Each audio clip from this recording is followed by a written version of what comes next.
Rannsóknin á Kaupþingi bendir til markaðsmisnotkunar allt frá því að bankinn sameinaðist Búnaðarbankanum. Mörg hundruð milljarða sýndarviðskipti fegruðu stöðuna árum saman. Kaupþing stóð sjálft á bakvið meirihluta allra viðskipta með eigin hlutabréf misserinn fyrir hrun í gegnum stórfelld sýndarviðskipti.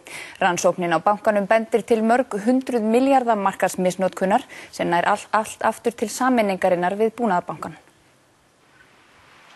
Sala á hlutum ríkisins í Búnaðarbanka Íslands hófst fyrir aldamót en lauk þegar S-hópurinn svokallaði keypti kjölfestu hlut árið 2003.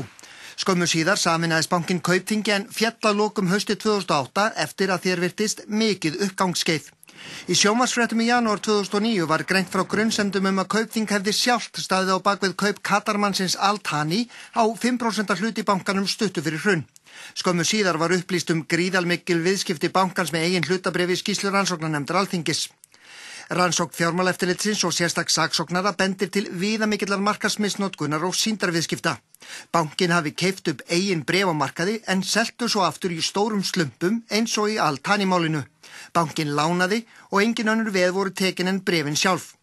Og tilgangurinn að halda uppi eftirspurn og þar með verði hlutabréfanna.